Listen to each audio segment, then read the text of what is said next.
2 Samuel chapter 14. Joab the son of Zeruiah perceived that the king's heart was inclined toward Absalom. So Joab sent to Tekoa and took from there a wise woman. He said to her, "Now mourn and put on apparel for mourning. Do not anoint yourself with olive oil, and be like a woman who is mourning for the dead a long time. Then go to the king and repeat the words I give you." So Joab put the words in her mouth. And as the woman of Tekoa spoke to the king, she put her face to the ground and prostrated herself and said, "Help me, O king, help me." Then the king said to her, "What troubles you?" And she answered, "Indeed, I am a widow. My husband is dead. Now your handmaid had 2 sons, and the 2 fought with each other in the field, and there was no one to part them. But the one struck his brother and killed him. And now the whole family has risen up against your handmaid and said, 'Deliver him who struck his brother, so we may execute him for the life of his brother whom he killed. We will destroy your heir as well.' So they will extinguish my ember that is left, and leave neither name nor remnant on the earth to my husband." Then the king said, "Go in peace to your house, and I will give orders concerning you." And the woman of Tekoa said to the king, "My lord king, let the iniquity be on me and on my father's house. Let the king and his throne be guiltless." So the king said, "Who said this to you? Bring him to me, and I will no longer have influence over you." Then she said, "Indeed, remember, O king, let the Lord God prevail, lest the blood of my kinsmen be utterly destroyed. Let not one of them by any means take away my son." And he said, "As the Lord lives, not one hair of your son shall fall to the ground." Therefore the woman said, "May your handmaid speak another word to my lord the king?" And he said, "Speak." So the woman responded, "Why do you sometimes consider such a thing against the people of God? Truly this message comes from the mouth of the king as an error, for the king does not bring back his son from being banished.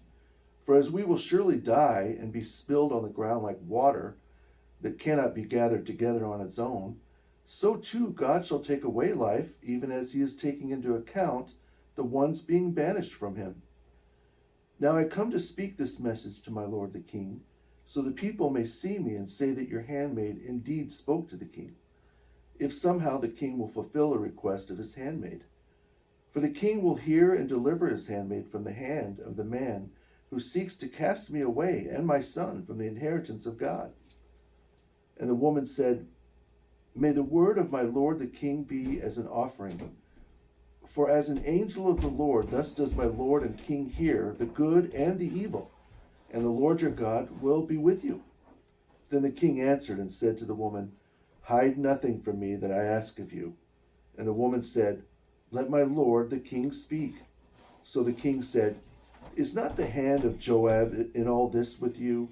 And the woman said to the king, "O my lord the king, as your soul lives, there is no turning to the right hand or to the left from any of the words my lord the king speaks. Your servant Joab commanded me, putting all these words in the mouth of your handmaid.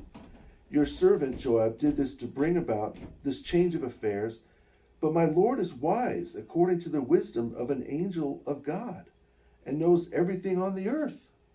And the king said to Joab, "All right, I have done this request of yours for you. Go and bring back the young man Absalom."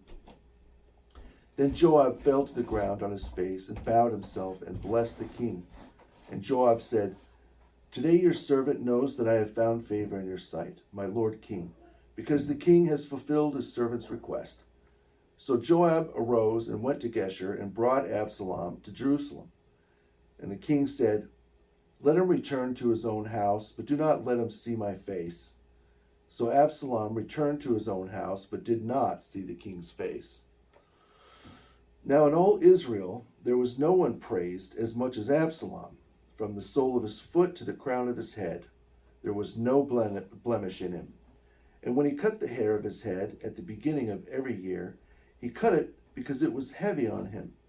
He weighed the hair of his head at 200 shekels, according to the king's standard. To Absalom were born 3 sons, and 1 daughter whose name was Tamar. She was a woman of beautiful appearance, and she became the wife of Rehoboam, son of Solomon, and she bore to him Abijah. Absalom dwelt for 2 full years in Jerusalem, but did not see the king's face. Therefore Absalom requested that Joab send him to the king, but he would not come to him. And when he sent again the second time, he would not come. So Absalom said to his servants, "See, a portion of Joab's field is near mine, and he has barley there. Go and set it on fire." So Absalom's servants set it on fire. Then Joab's servants went to him with their clothes torn and said, "Absalom's servants set your portion on fire."